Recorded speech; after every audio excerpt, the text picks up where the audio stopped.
I am Collins Flynn, 40 years old, and I hold secrets that could topple foreign governments, but in the eyes of my aunt, I am nothing but a failure.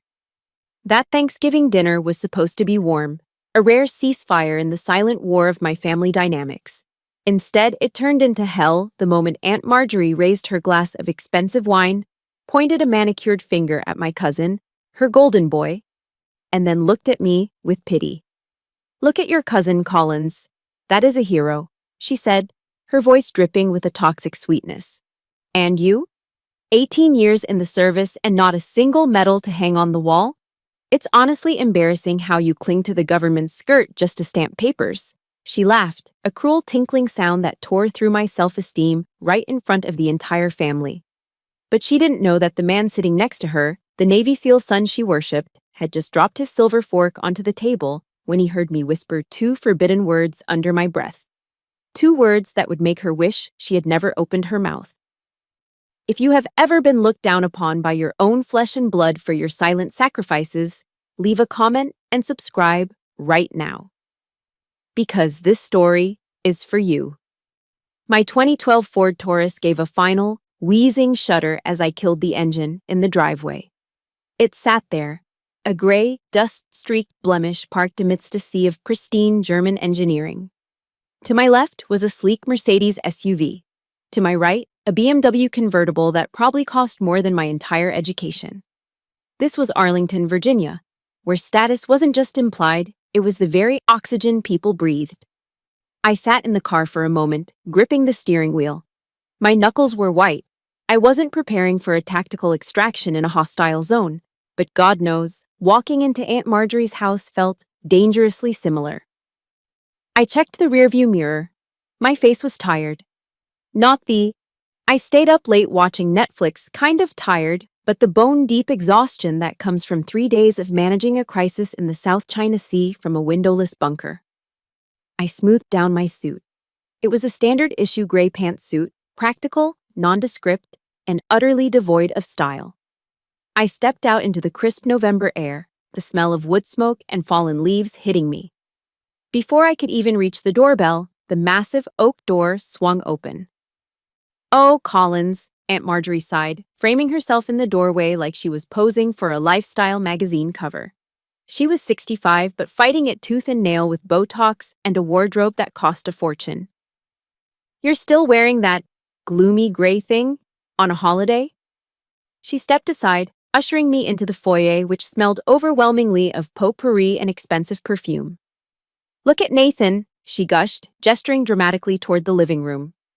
My cousin Nathan stood by the fireplace, holding a tumbler of scotch. He was 35, tall, broad-shouldered, and looking like a recruitment poster in his navy dress blues. The gold buttons on his jacket caught the light from the crystal chandelier. He looked uncomfortable, shifting his weight, but to Marjorie, he was a statue of perfection. "Doesn't he look like a god?" Marjorie whispered loudly in my ear as she pulled me into a hug that felt more like a frisk search. Her eyes traveled down my body, landing critically on my shoes. They were sensible black pumps, the heels worn down from pacing situation rooms, the leather scuffed from kicking open a stuck door in a safe house last week. Marjorie's lip curled just a fraction of a millimeter. "We really must take you shopping, dear. You look like you work at the DMV." "Happy Thanksgiving, Aunt Marjorie," I said, my voice flat, practiced. I accepted the insult like I accepted incoming intel. Store it, analyze it, don't react. The dining room was a masterpiece of suburban theater. The table was set with fine china, silver cutlery that gleamed aggressively, and a centerpiece of autumn flowers that probably cost more than my car payment. "Sit, sit," Marjorie commanded. She placed Nathan at the head of the table, naturally. I was seated on the side, squeezed between a decorative vase and the drafty window. My mother sat opposite me, her eyes fixed on her empty plate, already shrinking into herself. The turkey was brought out, a golden brown 20-pound bird that looked like it had been styled by a food coordinator. Marjorie picked up the carving knife, but let Nathan take over. "A warrior needs to carve the meat," she announced, beaming. As the platters were passed around, the discrimination became a silent comedy. Marjorie heaped thick, juicy slices of white meat onto Nathan's plate, followed by a mountain of stuffing and cranberry sauce. "You need your strength, baby," she cooed. "After everything you've done for this country, fighting in the desert, protecting us."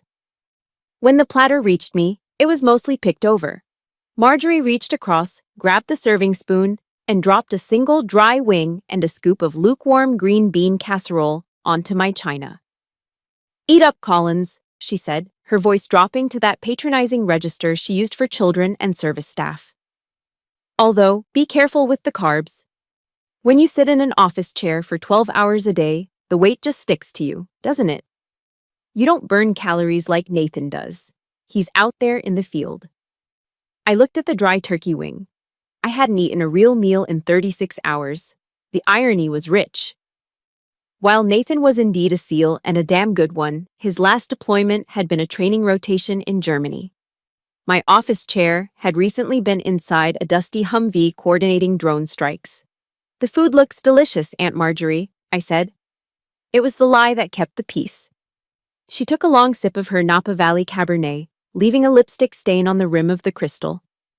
"You know," she started, and I felt the muscles in my neck tighten. The preamble always signaled an attack.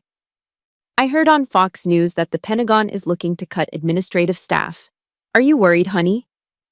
I cut a piece of the dry meat, chewing slowly. "My department is stable, thank you." "Oh, stable," she mocked gently. "That's code for boring, isn't it? Look, if you get laid off, I'm sure Nathan could pull some strings." "Nathan, couldn't you get her a job at the base? Maybe answering phones or processing payroll? At least then she'd be near real soldiers. It might rub off on her." The table went quiet. The sound of silverware scraping against china seemed amplified. Nathan stopped chewing. He looked at his mother, then at me.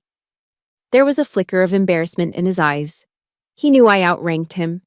He didn't know exactly what I did. Intel is compartmentalized for a reason, but he knew that lieutenant colonel wasn't a rank you got for answering phones. "Mom," Nathan said, his voice low. "Collins is doing fine. Let's not talk shop." "I'm just trying to help."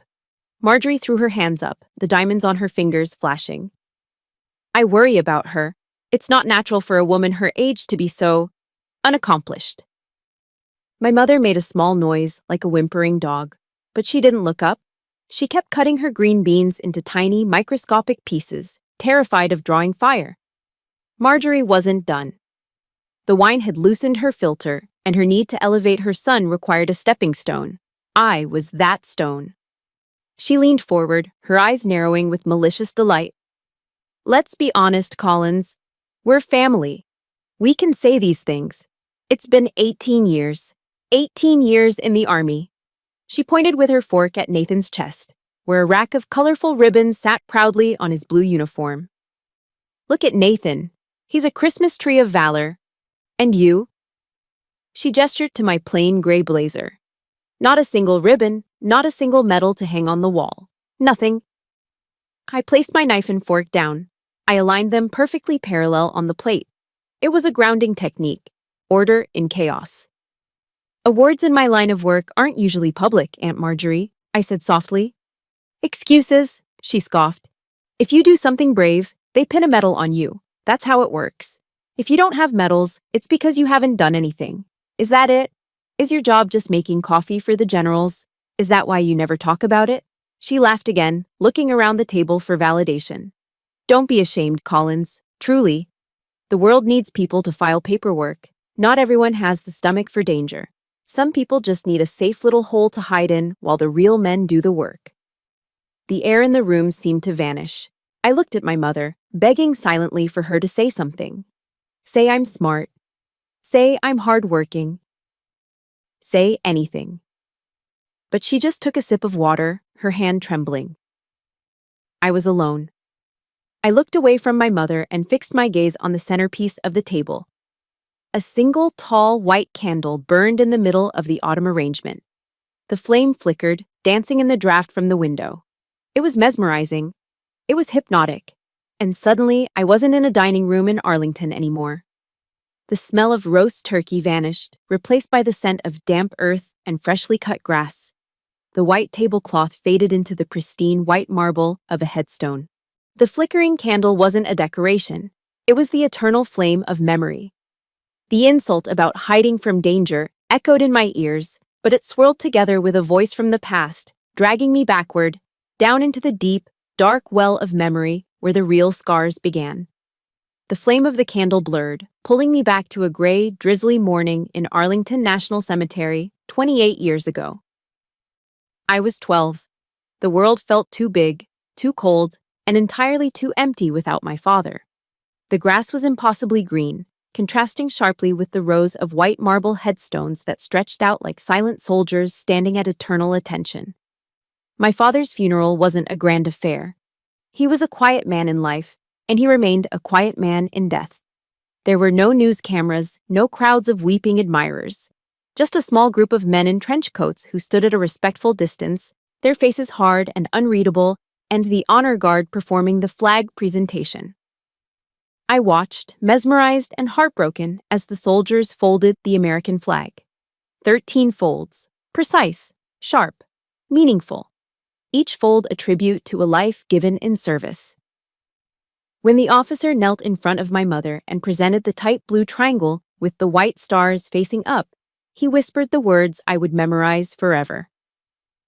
On behalf of the President of the United States Army, and a grateful nation.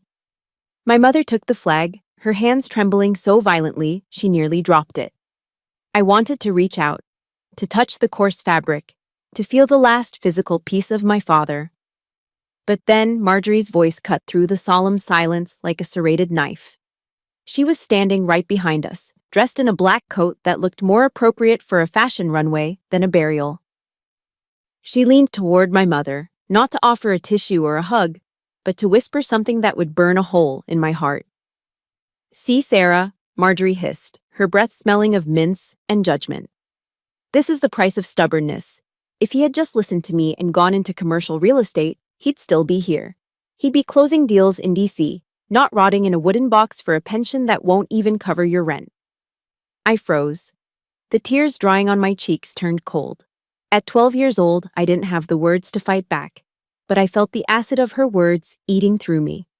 To Marjorie, my father wasn't a patriot who died protecting assets in Eastern Europe. He was a bad investment. He was a failure because he didn't leave behind a portfolio of strip malls and duplexes. That moment defined the rest of my life. It drew a line in the sand. On one side was Marjorie's world, loud, shiny, and hollow. On the other was my father's world, silent, dangerous, and honorable. I chose my side right then and there. As I grew up, the divide only deepened. While Nathan was being groomed to be the golden child, I became the ghost. I remember my 10th birthday. It was a Tuesday. I had woken up with that specific, bubbly excitement that only a child feels, waiting for the balloons, the cake, the happy birthday song. I waited all morning, then all afternoon. By dinner time, the silence was deafening. Mom was rushing around the kitchen, but not for me. Marjorie and Nathan had come over. "Did you hear?" Marjorie announced, bursting through the door, her voice booming. "Nathan won the regional swim meet, first place in the freestyle, my little Olympian." Nathan, dripping wet hair and holding a cheap plastic trophy, beamed. Mom clapped, her face lighting up in a way it never did for me. "Oh, that's wonderful. We have to celebrate. Let's order pizza." I sat on the stairs, hugging my knees. My 10th birthday, double digits, and it had been completely erased by a swimming trophy. I didn't say a word. I just went back to my room, pulled out my math homework, and worked until my eyes blurred. If they weren't going to love me, I decided I would make sure they couldn't ignore me. I would be undeniable. By high school, I was undeniable. But not in the way Marjorie valued. When I was accepted into West Point, the United States Military Academy, it was one of the proudest moments of my life. I had worked myself to the bone. I was the valedictorian of my class. I placed the acceptance letter on the kitchen counter, waiting for someone to notice. Marjorie saw it first. She picked it up with 2 fingers as if it were a dirty napkin. "West Point," she sniffed, tossing it back down. "Good Lord, Collins. Why would a girl want to go there? Short hair, marching in the mud, no social life. It's so dry. She turned away, dismissing 4 years of my hard work in 4 seconds. Look at Nathan, she said, pointing out the window to where my cousin was throwing a football in the yard. He's captain of the varsity team. He's going to UVA. He'll be pledging a fraternity, making connections, living the life. That is a future. That is success. She was right about one thing. Nathan was loud. He was the star of Friday Night Lights. The whole town knew his name. No one knew mine. I was the girl in the library. I was the girl running track alone at 5 a.m. before school. I chose intelligence for the same reason I chose West Point. I wanted to be like the men in the trench coats at my father's funeral. I wanted to be effective, not famous. I wanted to protect the country from the shadows. But in this family, if you weren't on a billboard, you didn't exist. If your achievements couldn't be toasted with champagne at a country club gala, they weren't real. For 20 years, I had swallowed that pill. I let them think I was a glorified secretary. I let them think I filed papers and fetched coffee. It was safer that way. The nature of my job demanded silence. My security clearance demanded anonymity. But God, it hurt. It hurt to sit there, year after year, and be treated like the family charity case while I was authorizing operations that kept them safe enough to sleep at night. If you've ever felt like the black sheep because you chose a path your family didn't understand, hit that like button right now. And tell me in the comments, I chose my own path. Let's show the world that success doesn't always need an audience. Clink! The sharp sound of silverware hitting porcelain snapped me back to the present. The cemetery vanished. The ghost of my father faded. I was back in the suffocating warmth of Marjorie's dining room, the smell of roasted turkey heavy in the air. Marjorie was beaming, her face flushed with wine. She was in the middle of a story, another Nathan story. And can you believe it? She gushed, clutching Nathan's arm. One of his old Navy buddies, who is now a VP at Lockheed Martin, by the way, got him VIP tickets to the Super Bowl. Box seats, can you imagine? She looked around the table, soaking in the admiration that no one was actually giving, except maybe my cowering mother. Then her eyes landed on me. The warmth in them instantly evaporated, replaced by that familiar, pitying sneer. And what about you, Collins? She asked, her voice dripping with faux concern. What are you doing for the holidays? Another shift at the office? I tightened my grip on my fork. I'm on call, Aunt Marjorie. The world doesn't stop for football. She laughed, a short, sharp bark. On call? Oh, honey, please. What is it this time? Checking to see who forgot to turn off the lights in the copy room? Or maybe making sure the generals have enough paper clips for Monday morning. She leaned in, whispering conspiratorially to the table. Someone has to do the boring work so the real heroes can enjoy the game, right? I looked at Nathan. He was staring at his plate, tracing the rim of his wine glass. He knew. Deep down, he had to know that this was wrong. But he said nothing. He let his mother strip me down, piece by piece, just to build him up. The anger I had buried for 20 years stirred in my chest. It wasn't the hot, explosive anger of a teenager anymore. It was cold. It was calculating. It was the anger of Oracle 9. Actually, I said, my voice steady, cutting through her laughter. It's a bit more complex than paper clips. Marjorie waved her hand dismissively. Oh, I'm sure it is to you, dear. I'm sure filing feels very important when it's all you have. She didn't see the predator in my eyes. She only saw the prey she had been hunting since I was 12. She didn't know that the game was about to change. She didn't know that the secretary, sitting across from her, had the authority to turn her world upside down with a single phone call. But she was about to find out, and this time, there would be no silence. Collins, you look terribly pale, dear, Marjorie said, squinting at me over the rim of her wine glass. Do you even see the sun? Or are you trapped in that basement office all day? She reached out and patted my shoulder, my left shoulder. I didn't flinch. I had been trained not to. But under the thin fabric of my gray blouse, beneath the layers of scar tissue, my nerves fired a warning shot. Marjorie's perfectly manicured fingers were tapping directly over a jagged 3-inch scar. a souvenir from a mortar round in Syria 2 years ago. She saw a pale, office-bound spinster. She didn't see the memory that was etched into my skin. Aleppo, 2012. The heat was suffocating, smelling of dust and cordite. I wasn't wearing a blazer then. I was in full kit, body armor heavy on my chest, sweat stinging my eyes. I was sitting across from a tribal leader, a man who held the lives of 40 schoolgirls in his hands. The negotiation was delicate. One wrong word, one wrong look, and the intel on the safe house would vanish. Then the first mortar hit. The ceiling collapsed. I took a piece of shrapnel to the shoulder while shielding the interpreter. I didn't leave. I wrapped it with a field dressing, gritted my teeth, and finished the negotiation. We got the girls out. I get enough sun, Aunt Marjorie, I said, my voice calm, pushing the memory back down. Just been a busy week.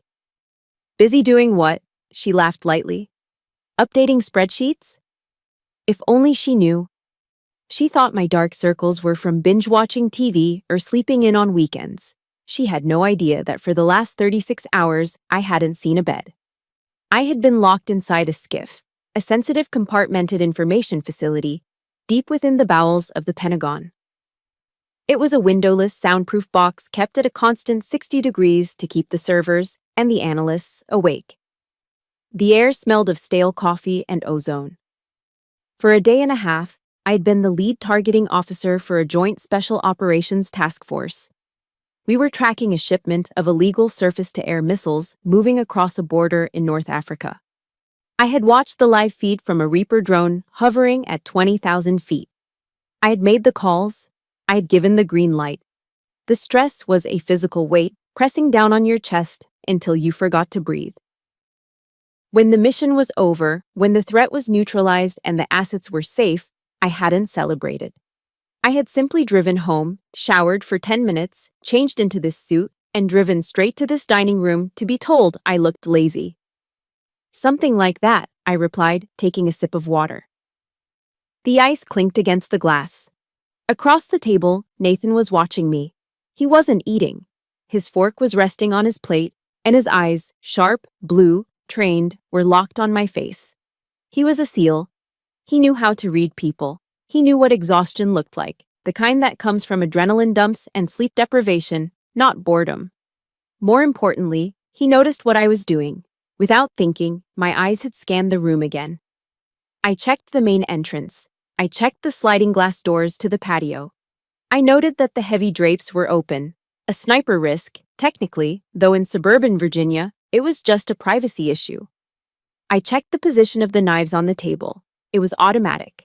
Situational awareness. You don't turn it off just because you're eating cranberry sauce.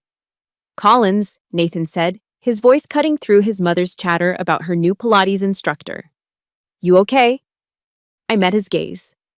For a second, just a second, there was a silent communication between us, warrior to warrior. I'm fine, Nathan, I said. You look wired, he said, choosing his word carefully. Like you're expecting the door to get kicked in. My heart skipped a beat. He was getting too close. I forced a small, self-deprecating smile. The mask slipped back into place. Just too much coffee, probably. The new machine at the office is aggressive. Nathan frowned, not buying it. He opened his mouth to ask something else, something probing. But Marjorie, sensing the spotlight shifting away from her son, intervened. Oh, for heaven's sake, Nathan, she scoffed, waving her hand dismissively. She's not wired. She's just stressed. You know how it is with these administrative types. The copier probably jammed again. Or maybe the colonel didn't like how she brewed his morning roast. She turned to the table, her eyes gleaming with amusement.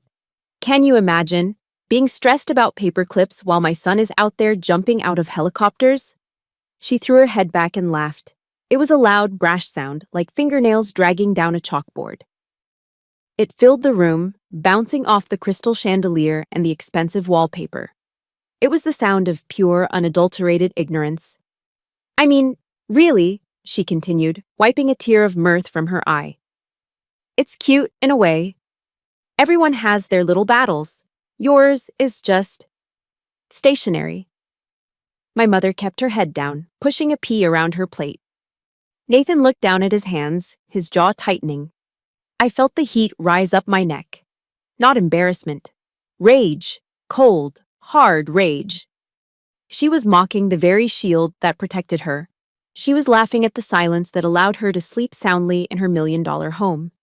She was comparing my battlefield, a digital, global chessboard where stakes were measured in nations, to a jammed printer. I looked at her, really looked at her. I saw the fear behind the Botox. I saw the insecurity masked by the diamonds. She needed me to be small so Nathan could be big.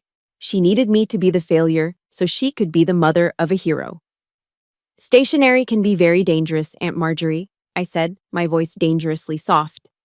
Paper cuts are lethal.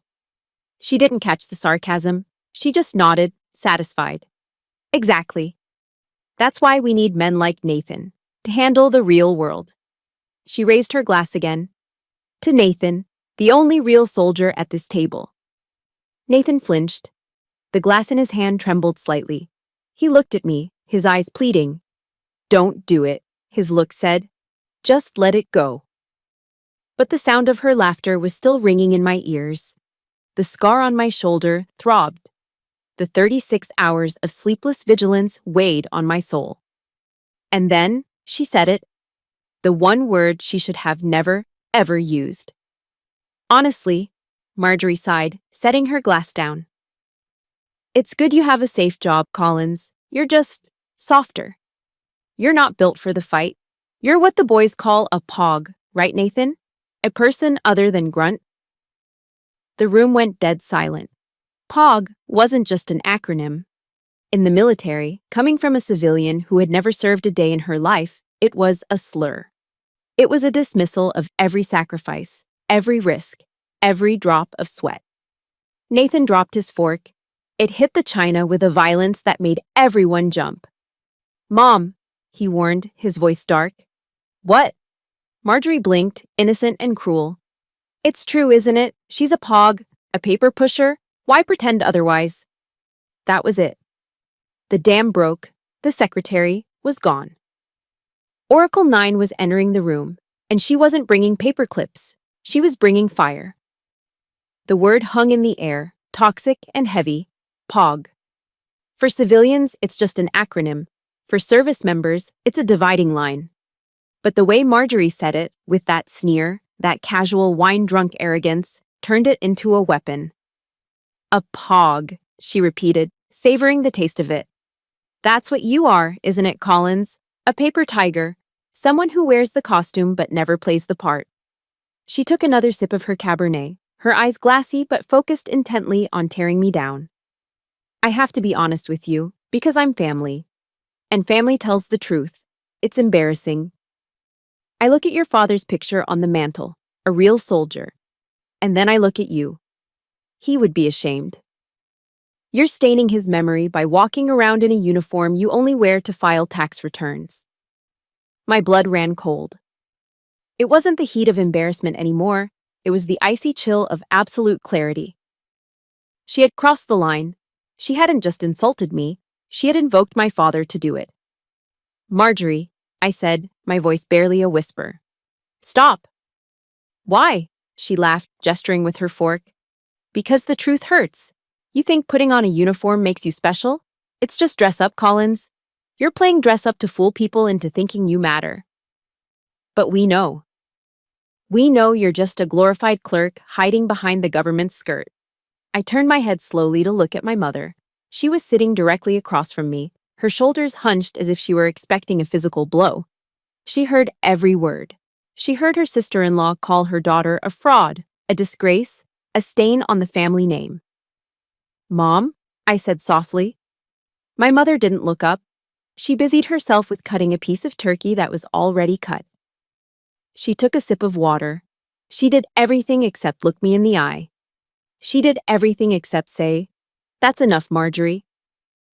The silence from her side of the table was louder than Marjorie's insults. It was a deafening confirmation. I was alone.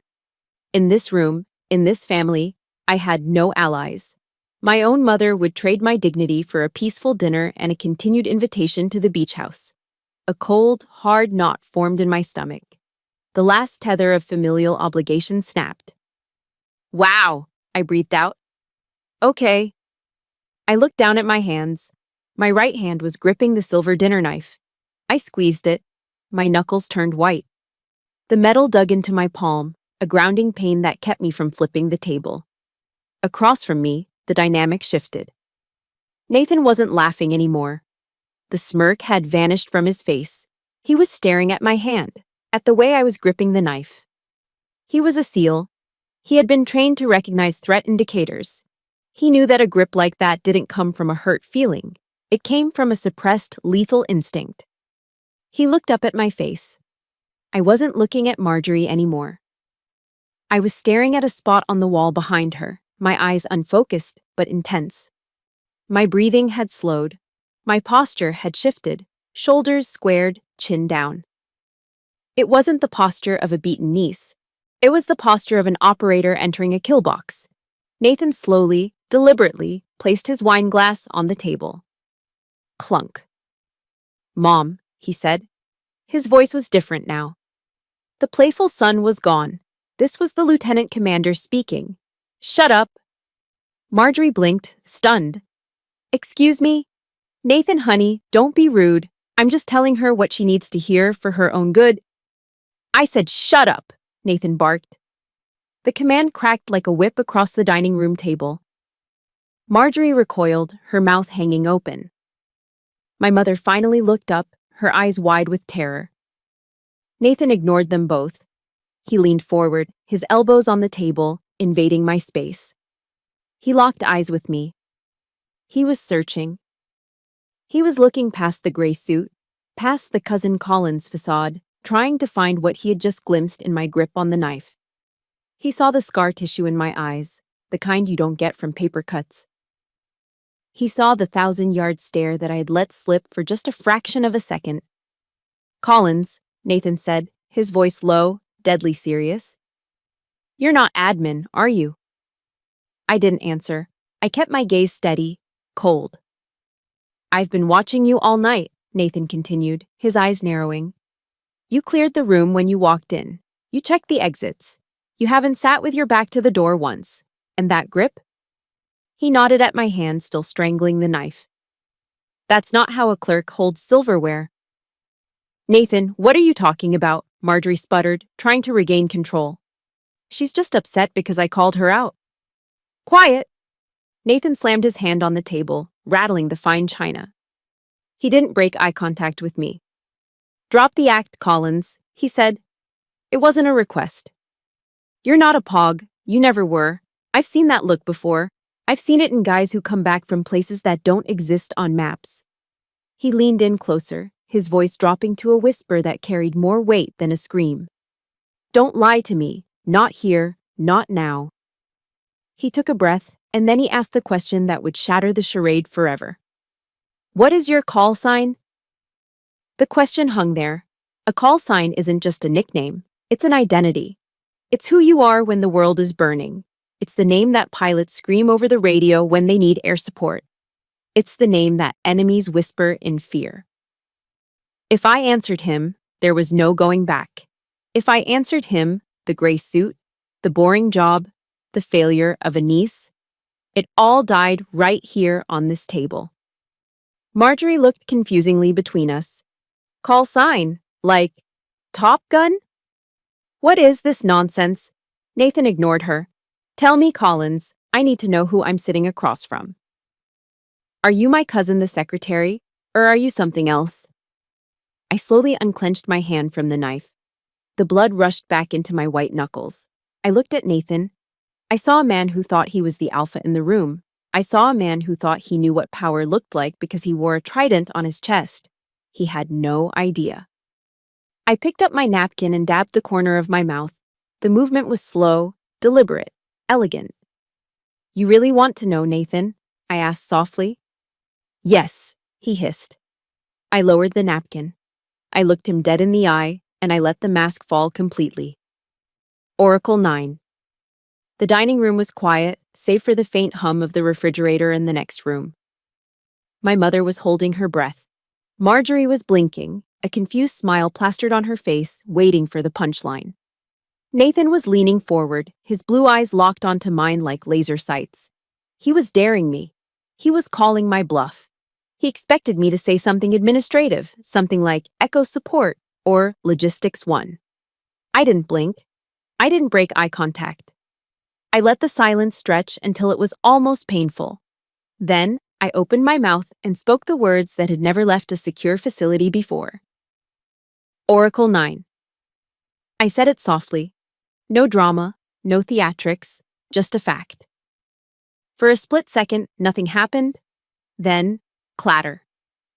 Nathan's fork hit his plate. It wasn't a drop, it was a spasm. His hand had jerked as if he'd touched a live wire.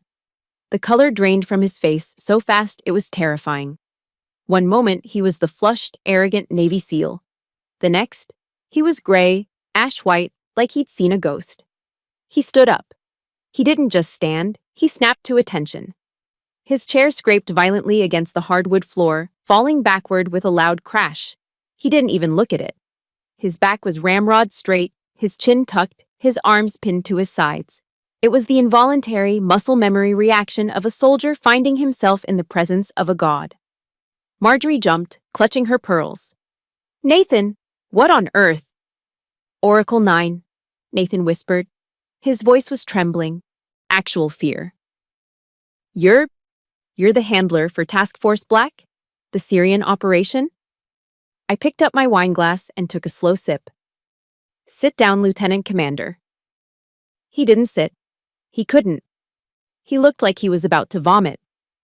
I didn't know. I swear to God, Collins, I didn't know. The chatter, the guys talk about Oracle 9 like it's a myth. We thought you were a general. Or a committee. Just me, I said calmly. Just the cousin who files papers. Marjorie looked between us, her face twisting in annoyance. She hated being left out of the joke. She hated not being the center of attention. Oh, for God's sake, she shrilled, slamming her hand on the table. What is this? A video game? Oracle 9? What is that? A new anti-aging cream? Stop playing Soldier, Collins. You're scaring your mother. She let out a high, brittle laugh. Look at him, Nathan. She's got you jumping at shadows. It's probably just her email password. Shut up, Mom. The scream tore from Nathan's throat. It was primal. It was desperate. Marjorie froze. She had never, in 35 years, heard her son raise his voice at her. Not once. Nathan, she whimpered. Nathan turned to her, his eyes wild. He pointed a shaking finger at me. Do you have any idea who she is? Do you have any idea what you've been mocking all night? She's Collins, Marjorie stammered. She's a secretary. She is the highest level intelligence asset in this hemisphere, Nathan roared. She holds clearance levels that don't even have names. Mom, listen to me. Oracle 9 authorizes kill-capture missions. She directs drone strikes. She moves whole carrier groups like chess pieces. He looked back at me, sweat beading on his forehead. My commanding officer, my captain, needs an appointment just to speak to her staff. And you. You called her a pog. Nathan let out a hysterical, terrified laugh. You called Oracle 9 a pog. She could strip me of my rank with a phone call. She could have you investigated by the FBI by dessert. She could erase us. Marjorie paled. Her mouth opened and closed like a fish out of water. She looked at me, really looked at me, for the first time. She saw the gray suit. She saw the plain face. But now, stripped of her delusions, she saw the steel underneath. Is that true? She whispered. I didn't answer her immediately. I slowly folded my napkin and placed it next to my plate. I smoothed out a wrinkle in the tablecloth. Answering phones, I said thoughtfully, echoing her words from earlier. That's what you suggested, right? Maybe Nathan could get me a job answering phones. Marjorie flinched. I don't answer phones, Aunt Marjorie, I said, my voice cool and even. I make them ring. And when I make them ring, presidents answer. I stood up. The movement was fluid, graceful. I walked around the table to where Nathan was still standing at attention.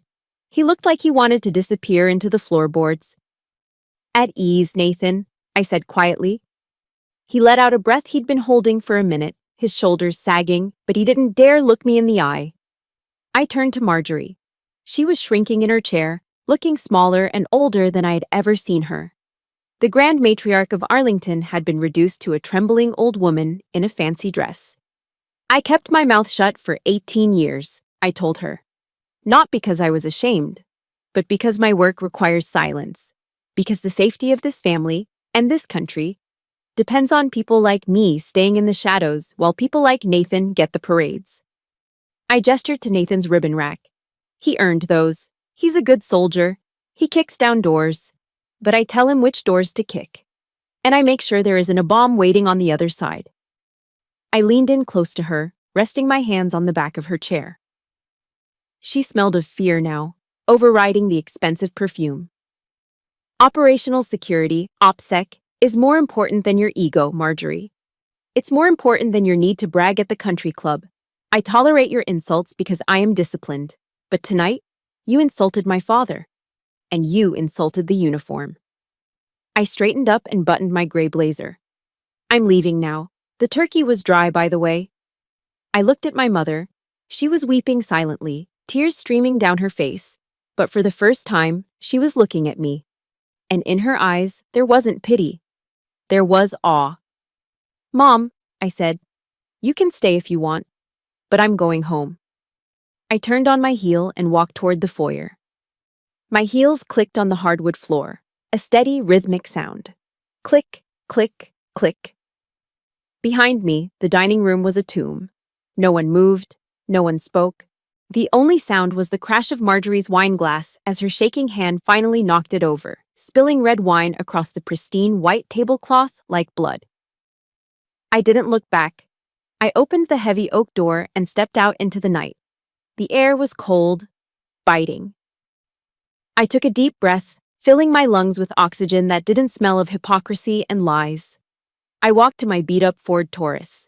It looked the same as it had an hour ago, dusty, old, unremarkable. But as I unlocked the door, it felt different. It felt like a chariot. I sat in the driver's seat and checked my phone. One missed call, secured line. I dialed back. This is Oracle, I said. Go ahead. The voice on the other end was clipped, urgent. Ma'am, we have a situation in Kabul. Task Force Alpha is requesting your authorization for extraction. I'm on my way, I said. ETA 20 minutes. I started the engine. The headlights cut through the darkness of the suburban street. I pulled out of the driveway, leaving the mansion and the metals behind. I had a job to do. A real job. Answering phones, I repeated, letting the words hang in the air like smoke. That's what you suggested, right? Maybe Nathan could get me a job answering phones. Marjorie flinched. The color that had drained from her face was slowly returning, but it wasn't the healthy flush of embarrassment. It was the blotchy, uneven red of a narcissist who had been cornered. But why didn't you say anything? She stammered, her voice pitching up into a whine. She looked around the room, desperate for an ally, but found none. Collins, how could I have known? You never talk about your work. You come here in those drab clothes, driving that terrible car. I just wanted to help you. I laughed. It was a dry, humorless sound. Help me? Is that what you call it? Yes, she insisted, clutching her pearls as if they were a lifeline. I pushed you because I care. I wanted you to have ambition, Collins. I didn't want you to waste your life. I only wanted what was best for you. Stop, I said. The single word cut through her hysterics like a blade. I took a step closer to her. She shrank back into her chair, pressing herself against the expensive upholstery. You didn't want what was best for me, Marjorie, I said, my voice steady and cold. You wanted what was best for your ego. You needed a failure. You needed someone to point at and say, look at her, look how sad and small she is, so that Nathan would look even bigger by comparison. I gestured to Nathan, who was still standing, looking like his entire world had just tilted on its axis. Nathan is the star, I continued. He's the hero. He's the golden boy. But a star doesn't shine as bright without a dark background. That's what I was to you, wasn't I? I was the dark background. I was the prop you used to make your sun shine brighter. Marjorie opened her mouth to argue, but no words came out. The truth was too blatant, too naked. I never, she whispered weakly. You did, Nathan said. His voice was hoarse. He was looking at his mother, but the admiration that usually filled his eyes was gone. In its place was something colder, something like disgust. She's right, Mom, Nathan said, shaking his head slowly. God, she's right. You always told me she was lazy. You told me she washed out of real training. You told me she was just a clerk. He looked down at his hands, hands that had held weapons, hands that had saved lives. And then he looked back at his mother. You made me arrogant. You made me believe I was better than her just because I wear a uniform everyone recognizes. But I'm not better. I'm just louder. Nathan, Marjorie gasped, tears welling up in her eyes, tears of self-pity, not remorse. How can you say that? I'm your mother. I did everything for you. You lied to me, Nathan said simply. You looked at a woman who serves at the highest level of national security, and you called her a pog because it made you feel important. He turned away from her, unable to look at her face anymore. The idol had fallen. The pedestal had shattered. I watched the realization wash over Marjorie. She had lost. She had lost the game she had been playing for 18 years. She had lost the narrative, and worst of all, she was losing the adoration of her son. For a narcissist, that is a fate worse than death. She turned her gaze back to me. The fear in her eyes was replaced by a sudden, vicious hatred. If she couldn't control me, she would try to destroy me one last time. So you think you're better than us now? She spat, her voice trembling with rage. Just because you have some secret clearance? Just because you have a fancy code name? You're still just Collins. You're still the girl with no husband, no children, no life. You're cold. You're empty. I am disciplined, I corrected her. I looked at her with a clarity that felt liberating. 18 years, Marjorie. For 18 years, I sat at this table and ate your dry turkey and swallowed your insults. I didn't do it because I was weak. I didn't do it because I was afraid of you. I leaned in, my voice dropping to a whisper that forced her to lean in to hear. I did it because I was trained. I was trained to keep secrets that would make your hair turn white. I was trained to put the mission above my personal feelings. My oath to the Constitution is more important than my pride. That is the difference between us. You need applause to feel valuable. I don't. I straightened up, smoothing my blazer. But tonight you crossed the red line. You didn't just insult me. You insulted my father, and you tried to use his memory to shame me. I shook my head. You don't get to speak his name, not anymore. Marjorie was shaking. Her face was a mask of ugly, twisted fury. She couldn't handle the truth. She couldn't handle the mirror I was holding up to her soul. Get out, she screamed. It was a shrill, piercing sound that cracked the tension in the room. Get out of my house, you ungrateful, miserable girl. Get out. She was pointing at the door, her hand trembling violently. She was trying to reclaim her territory. She was trying to have the last word. I didn't flinch. I didn't yell back. I simply nodded. Gladly, I said.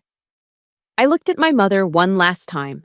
She was still sitting there, silent, tears streaming down her face. But she gave me a tiny, imperceptible nod. It wasn't enough to make up for years of silence, but it was a start. Goodbye, Mom, I said softly. I turned on my heel and walked toward the foyer.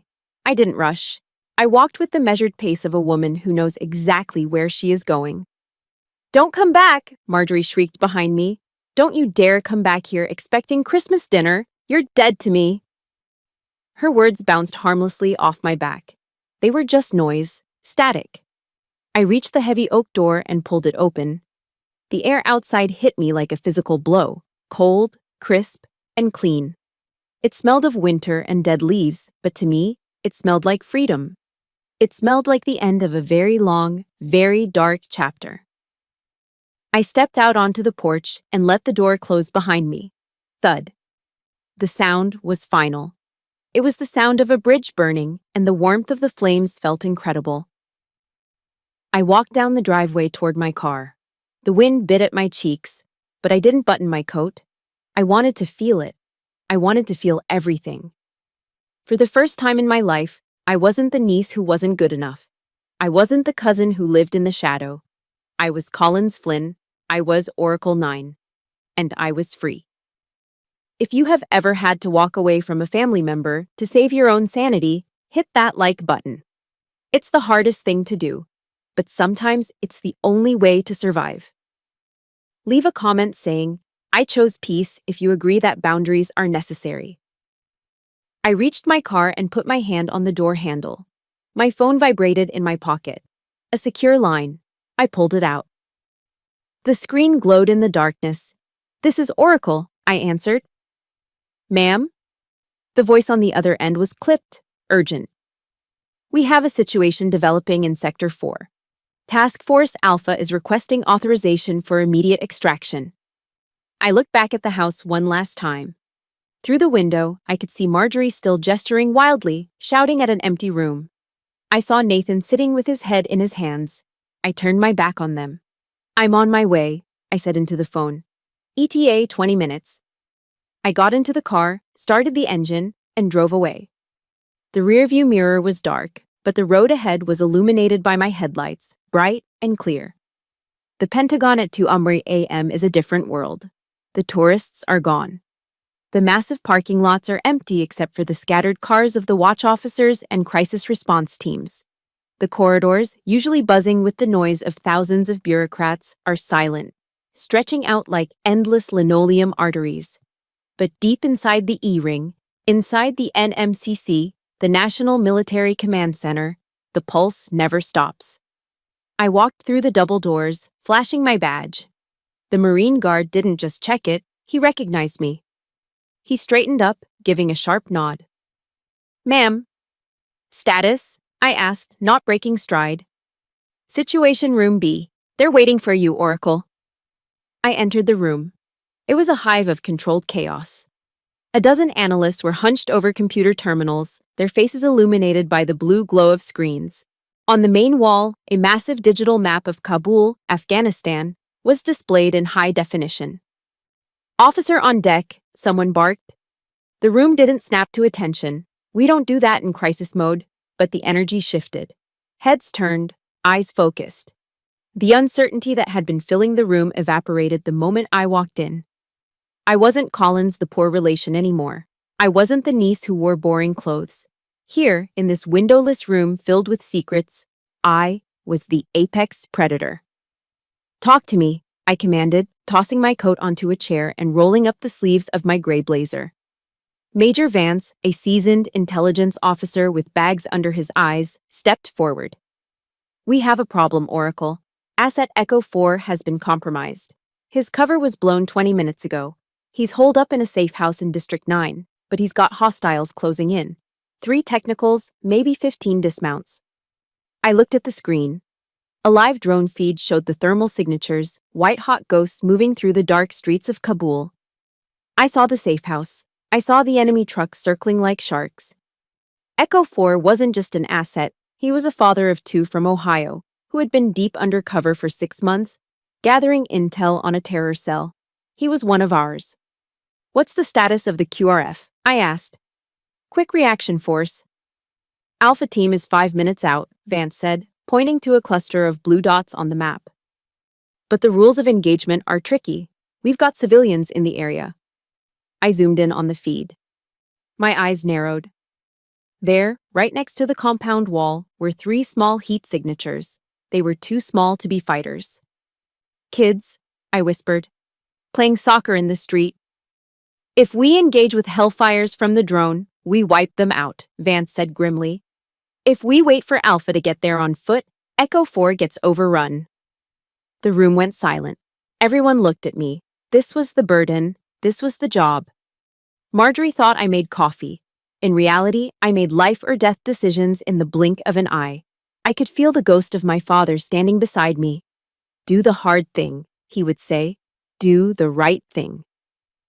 "We don't trade innocent lives," I said, my voice cutting through the hum of the servers. "Cancel the airstrike. Tell Alpha to dismount 2 blocks east and flank them. We go in quiet. We use the sniper teams to clear a path. That increases the risk to our team, a colonel from the Air Force objected. It'll take longer. I know, I said, turning to face him. But Alpha is the best. They can handle it. I'm not killing 3 kids to save a schedule. I picked up the headset. Alpha 1, this is Oracle. You are green to engage. Close quarters only. Watch your crossfire. Get our boy home. Solid copy, Oracle. The voice of the team leader crackled in my ear.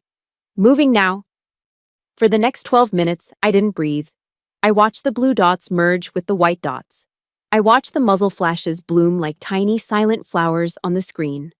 I listened to the terse, professional communication of men doing violence on my behalf. Sniper 1, target down. Breaching, clear. We have the package. Echo 4 is secure. A collective sigh went through the room, but I didn't relax. Not yet. The kids? I asked. Alpha 1 here, the voice came back. We pushed them back into the alley before we engaged. They're scared, but they're safe. No collateral damage. I closed my eyes for a second. The tension in my shoulders released. We did it. We saved the asset, and we kept our souls. Good effect on target, I said into the mic. Bring them home. Oracle out. I took off the headset and placed it on the console. My hand was steady. The room broke into quiet activity, analysts typing reports, officers making calls. But there was a new lightness in the air. That was a good call, Collins, a deep voice said behind me. I turned around.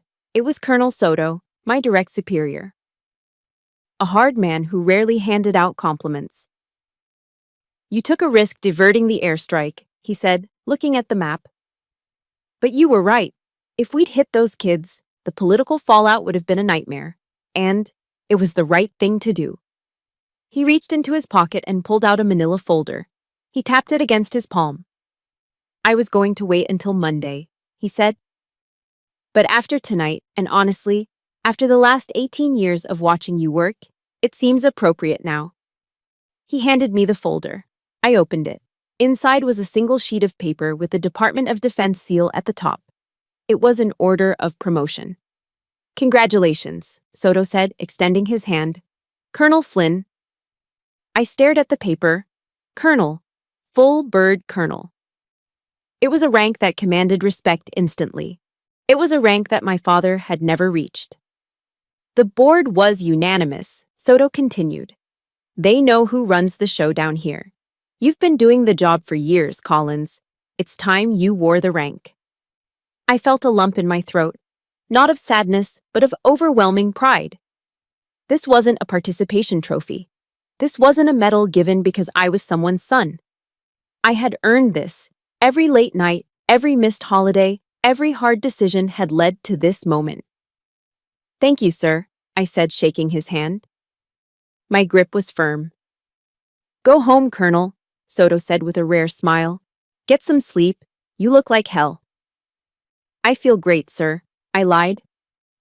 I walked out of the Situation Room, clutching the folder to my chest. The corridors of the Pentagon were still empty, but they didn't feel lonely anymore. They felt like my kingdom. I walked past a mirror in the hallway and stopped. I looked at my reflection. The gray suit was rumpled. My hair was coming loose from its bun. My eyes were shadowed with fatigue. But I didn't see the failure Marjorie saw. I didn't see the pog Nathan mocked. I saw a colonel. I saw a warrior. I saw Oracle 9. I thought about the dinner earlier that evening. I thought about the expensive wine and the empty bragging. It all seemed so small now, so insignificant. Marjorie could keep her country club. She could keep her mansion. I had this. I had the knowledge that tonight, because of me, a father was going home to his children in Ohio. Because of me, 3 Afghan kids would grow up to see another sunrise. That was my medal. And it was worth more than all the gold in Arlington. I walked out into the massive parking lot, the cold air biting at my face again. I got into my Ford Taurus and placed the folder on the passenger seat. I looked at it one more time, smiling. Happy Thanksgiving, Dad, I whispered to the empty car. I started the engine and drove home. The sun was just starting to peek over the horizon, painting the sky in shades of purple and gold. A new day was breaking. And for the first time in a long time, I was ready to meet it. Silence is a weapon. In the intelligence community, we call it radio silence. It's a tactical choice to deny the enemy information, to confuse them, to make them sweat. But in a family, silence is something else entirely. It's a shield. For 18 months, I wielded that shield against Marjorie. She didn't take the hint immediately. Narcissists never do. They view silence not as a boundary, but as a malfunction in their control panel. They poke, they prod, they try to reboot the relationship on their terms. First came the texts. December 1st. Collins, dear. I'm willing to overlook your outburst at Thanksgiving. I know you were stressed. Let's start fresh. Christmas dinner is at 4 p.m. I read it. I didn't reply. December 15th. I bought that expensive ham you like. Nathan is coming. Don't be stubborn. Family is family. I archived the message. December 24th. Your mother is crying because you won't answer. Do you want to be responsible for ruining her Christmas? That was the hook, using my mother as bait. It was a classic manipulation tactic. In the past, I would have caved. I would have driven over there, apologized for things I didn't do, and eaten the dry turkey just to keep the peace. But I wasn't that person anymore. I looked at my phone, at the stream of blue bubbles demanding my attention, my energy, my submission. And then, with a calm thumb, I pressed block contact. The relief was physical. It felt like taking off a tight pair of shoes after a long march. My mother called me the next day, her voice trembling. Collins, please, just answer her. Be the bigger person. You know how she is. 9 times out of 10, she means well. No, Mom, I said, sitting in my quiet apartment with a glass of good wine and a book. She doesn't mean well. She means control. And I'm not drinking the poison anymore just because you're thirsty for peace. But she's your aunt, my mother pleaded. And I'm a colonel, I said softly. I don't negotiate with terrorists, Mom. And I don't negotiate with family members who treat me like garbage. My mother went silent. She didn't understand. She belonged to a generation that believed blood was thicker than self-respect. But I knew better. Blood is just biology.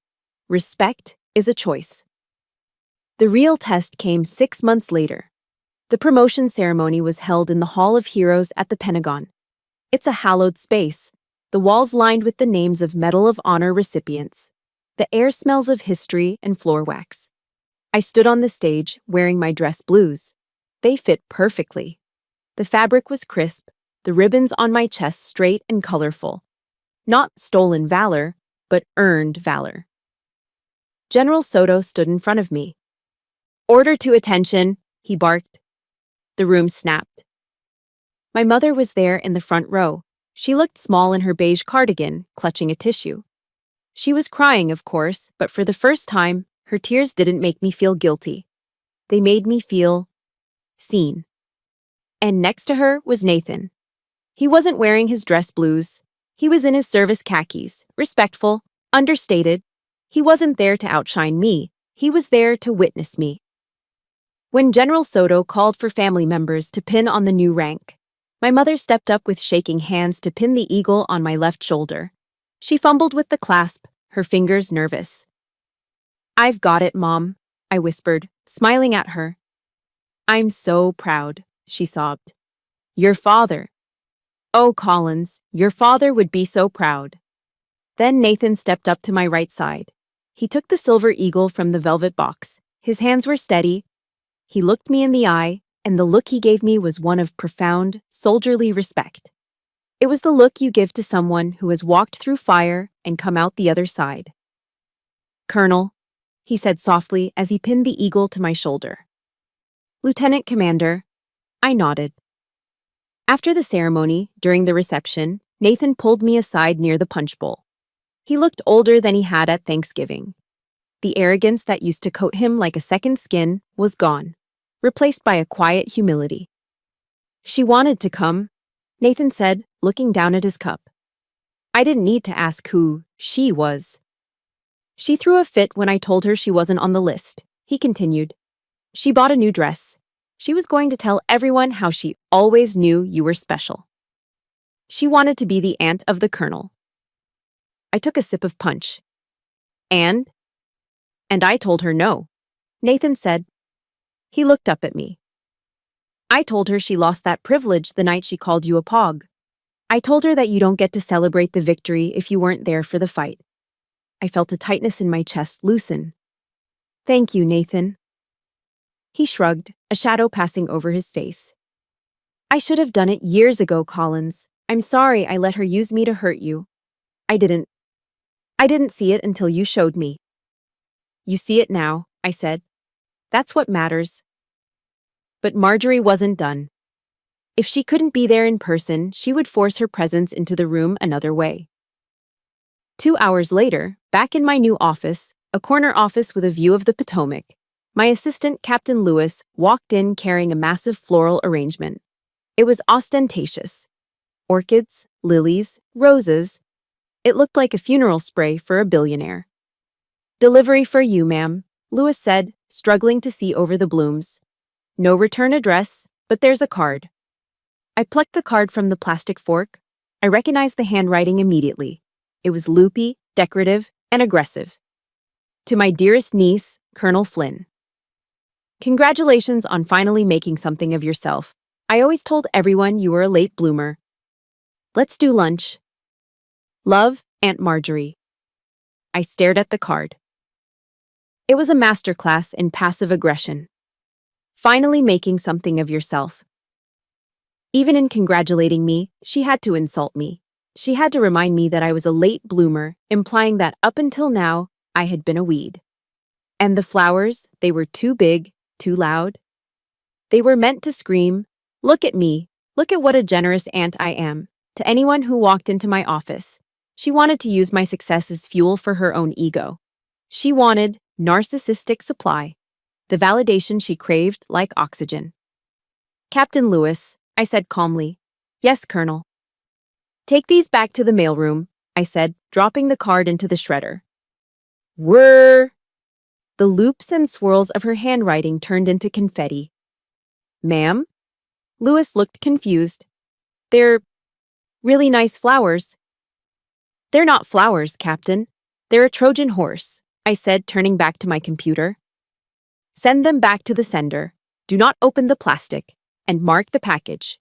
Refused by addressee. Copy that, ma'am. Lewis didn't ask questions. He picked up the monstrosity and marched out. I watched him go. I felt a profound sense of peace. In the past, I would have kept the flowers. I would have felt obligated to write a thank you note. I would have let her buy her way back into my life with a few $100s of petals. But not today. I was Oracle 9. I decided who had access to my life. And Marjorie? Her clearance had been permanently revoked. If you've ever had to block a toxic family member to find your own peace, leave a comment below. It's not spite, it's self-preservation. I turned to look out the window at the river. The sun was setting, casting long shadows over DC. My phone buzzed on the desk. I glanced at it, expecting a briefing update. It was Nathan. The message was short. No emojis, no fluff. Call me when you can. It's Mom. It's bad. The peace I had just found shattered like glass. The radio silence had been broken, not by manipulation, but by mortality. Walter Reed National Military Medical Center is a place of contradictions. It is sterile, yet heavy with emotion. It is where heroes come to heal, and sometimes where they come to die. But Marjorie wasn't a hero. She was a dependent. And now she was a patient in the oncology ward. I walked down the hallway, the squeak of my sneakers on the linoleum floor echoing in the silence. I wasn't wearing my uniform. I wasn't Colonel Flynn. I wasn't Oracle 9.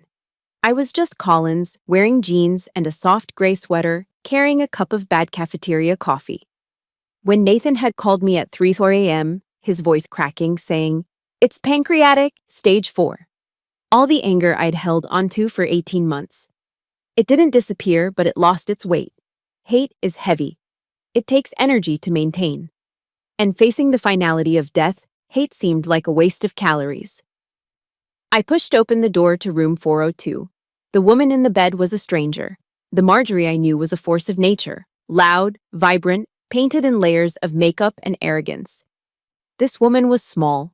She was gray. Her hair, usually dyed a fierce blonde and sprayed into submission, was gone, replaced by a thin, patchy fuzz. Her skin hung loosely on her bones. Nathan was sitting by the window, staring out at the parking lot.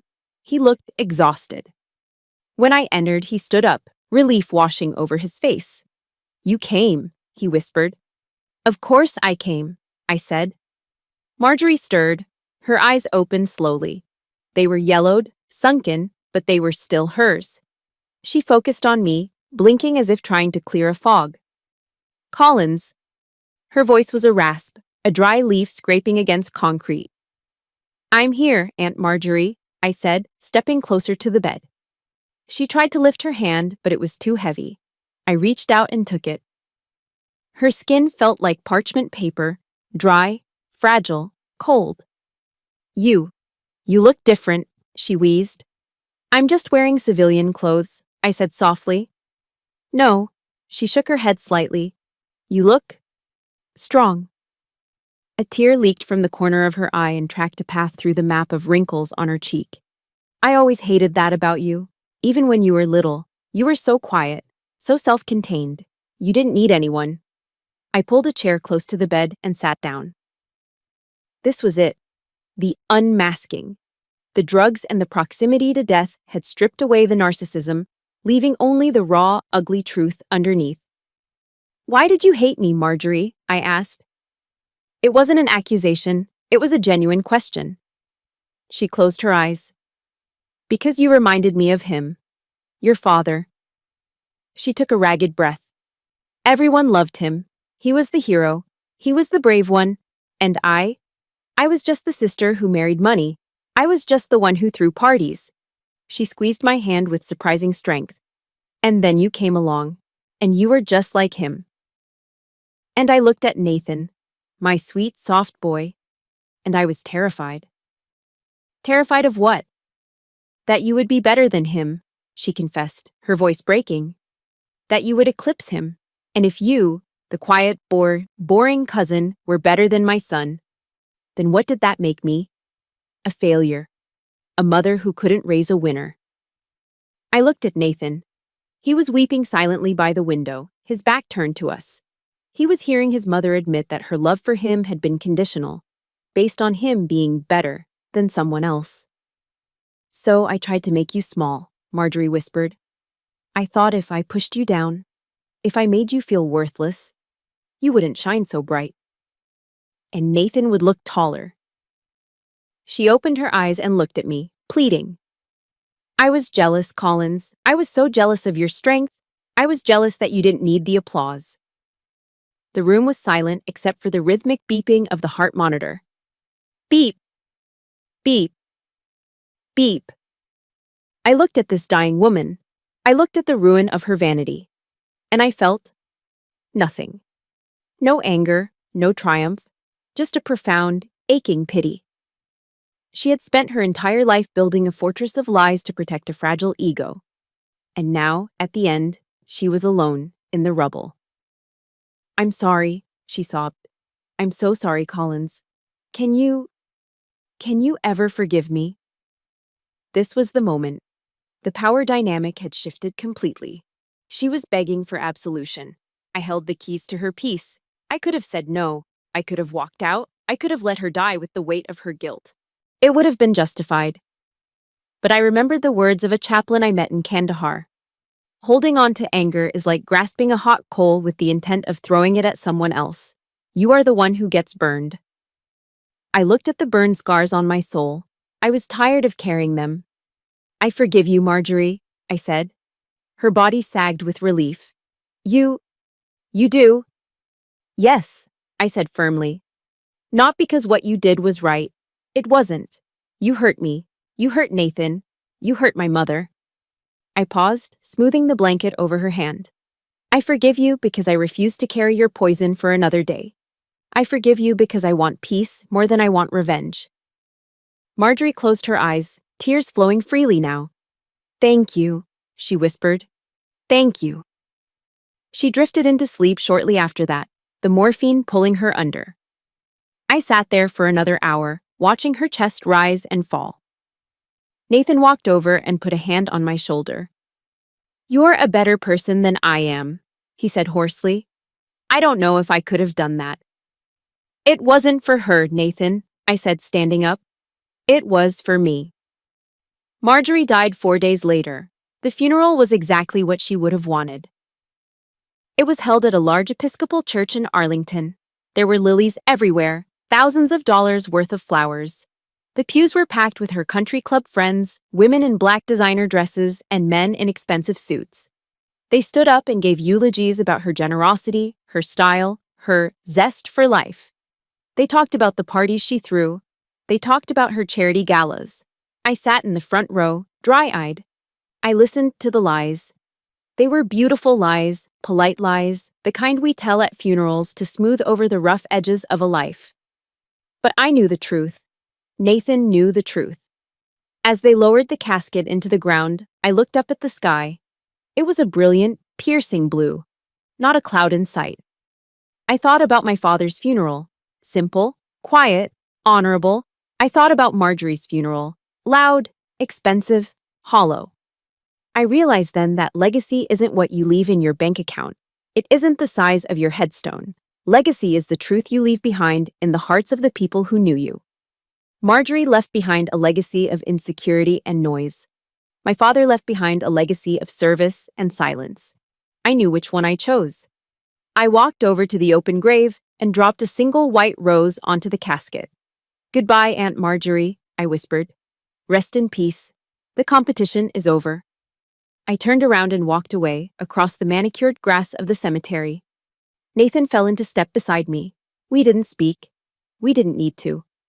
We walked out of the cemetery gates and onto the sidewalk. The city was bustling around us. Life was moving on. What now? Nathan asked, looking at me. He looked lost, like a child who had just realized the map he was given was wrong. Now. I smiled, inhaling the fresh air. Now we live, on our own terms. I checked my watch. I have a briefing at 1400 hours. The world keeps turning. Go get him, Oracle, Nathan said, a genuine smile touching his lips for the first time in weeks. I got into my car and drove toward D.C. The Washington Monument pierced the skyline in the distance, white and stark against the blue. I felt lighter than I had in 20 years. The ghost was gone. The shadow was lifted. I was ready for the future. 15 years is a long time. It's long enough for a child to grow up, for a war to end, and for a ghost to become a legend. I stood in front of the full-length mirror in my Arlington apartment. The face looking back at me was older. There were lines around my eyes, crow's feet etched by years of squinting at satellite imagery and reading intelligence reports in low light. My hair, once a nondescript brown, was now streaked with iron gray. Marjorie would have been horrified. She would have dragged me to a salon to cover it up, to hide the evidence of time. But I earned every single gray hair. I wore them like ribbons. I adjusted the collar of my uniform. It wasn't the gray suit anymore. It was the Army service uniform, the dress blues. And on the shoulder, gleaming under the recessed lighting, was a single, silver star. Brigadier General. It still felt surreal to say it out loud. General Flynn. My father never made it past Major. He was a good soldier, but he didn't play the political game. I didn't play the game either. I rewrote the rules. I picked up my cover, the hat with the gold braid, and placed it squarely on my head. I looked at myself one last time. I didn't see a lonely spinster. I didn't see a pog. I saw a woman who had built an empire out of silence. Time to go, General, I whispered to the empty room. The drive to West Point took 3 hours. The Hudson River Valley was ablaze with autumn colors, red, gold, orange, mirroring the ribbons on my chest. When I arrived at the academy, the air was crisp and electric. Cadets in their distinctive gray uniforms moved with purposeful strides. This was the factory where the Army forged its leaders. I walked into the auditorium. 2,000 cadets stood up as one. The sound of their chairs snapping back and their boots hitting the floor was like a thunderclap. Attention! I walked to the podium. I looked out at the sea of young faces. They were so young. Some of them looked terrified. Some looked arrogant. I saw myself in the back row 25 years ago, scared, determined, trying to prove I belonged. Be seated, I commanded. The thunder rolled again as they sat. I didn't open with a joke. I didn't open with a war story about explosions and gunfire. Most of you want to be heroes, I began, my voice amplified by the microphone, steady and clear. You want the ticker tape parade. You want the CNN interview. You want your neighbors to look at you with awe. I paused, letting the words sink in. If that is why you are here, leave now. A ripple of unease went through the room. The greatest service you will ever render to this republic will not be on the front page of the New York Times, I continued. It will be in a windowless room at 3 a.m. It will be a decision you make that saves 1,000 lives, but no one will ever know your name. It will be the silence you keep when your family asks what you do and you tell them you push paper because the truth is too heavy for them to carry. I looked directly at a young man in the front row who reminded me of Nathan, handsome, eager. We are not the sword that strikes in the daylight, I said. We are the shield that guards the night. We are the architects of the invisible, and our reward is not applause. Our reward is the sunrise. Our reward is knowing that because of us, a family in Ohio is eating dinner in peace, completely unaware of the monsters we kept from their door. I spoke for 20 minutes. I told them about the burden of secrets. I told them about the strength it takes to be misunderstood. I told them that character is what you do when the lights are off. When I finished, the applause was deafening. It wasn't polite applause. It was a roar of respect. As I was leaving the stage, a young female cadet approached me. She was small, with fierce eyes, standing rigidly at attention. Ma'am, she said, her voice trembling slightly. Cadet Martinez. At ease, Martinez, I said. What's on your mind? She hesitated, then blurted out, How do you handle the doubt, ma'am? My family thinks I'm crazy for being here. They say I should have been a nurse or a teacher. They say I'm too small for this fight. I smiled. It was a genuine, warm smile. I reached into my pocket and pulled out a heavy metal coin. It was my personal challenge coin. On one side was the general's star. On the other was a single eye, the symbol of Oracle. And the Latin phrase, Silentium est potentia. Silence is power. I took her hand and pressed the coin into her palm. They look at you and see what you lack, I told her, my voice low and intense. They see your size, they see your gender. But they don't see your fire. I closed her fingers around the coin. Don't waste your breath trying to explain your fire to people who only understand smoke. Let them doubt you. Let them underestimate you. It gives you the advantage. I leaned in closer. Don't prove them wrong with words, Martinez. Let the enemy tremble when they hear your name. That is the only proof you need. The cadet looked at the coin, then up at me. Her eyes were wet, but her jaw was set. Thank you, General. Carry on, cadet. I walked out of the auditorium and into the sunlight. The air felt lighter here. The weight of the past, the weight of Marjorie's judgment, of Nathan's shadow, was gone. I had passed the torch. I drove back to D.C. as the sun began to set.